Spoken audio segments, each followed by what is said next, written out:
حدیث کې راځي نبی علیه الصلوۃ والسلام فرمایي، حدیث قدسی دی، وایي الله فرمایي زما دې په خپل کبرایي قسم وي،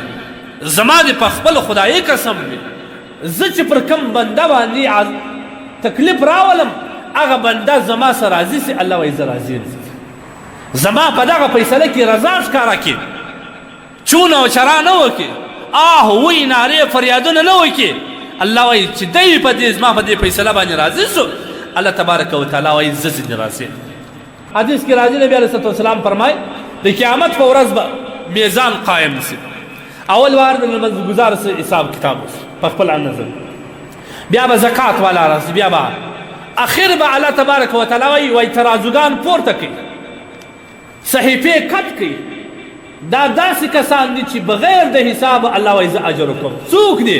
دا کسان؟ به راوغورځول سي په دنیا کې چې الله پر چا مصیبت راوستلي هغه به رامخته سي، که مریضي پر راغلی وي، که تاوان پر راغلی، که د اولادو د مور د پلار د ورونو تاوان ورباندې راغلی، مړی په کور کې سوی د صبر ورباندې کړي، هغه کسان ته به الله وایي ستاسو اجر بغیر د حسابه دی.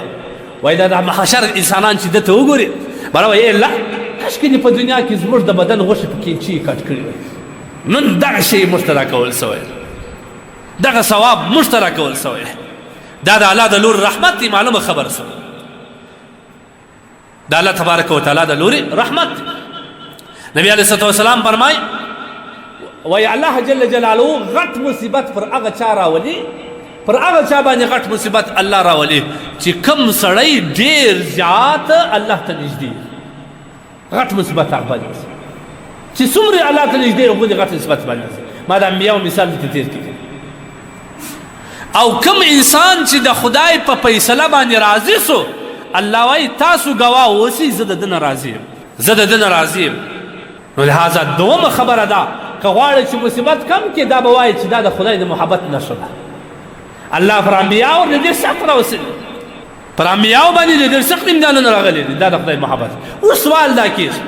چې دا د الله د محبت نښه ده، الله چې د خپل بنده سره محبت کوي په دنیا کې خو زموږ د محبت نښه دا ده که یو سړی د یو چا سره محبت کوي هغه ته فایده رسي، هغه په راحت او سکون کې اچي، هغه سره دا کوشش دا کوي چې دوی څنګه په اطمینان باندې سي. الله عذاب ولې ورکوي،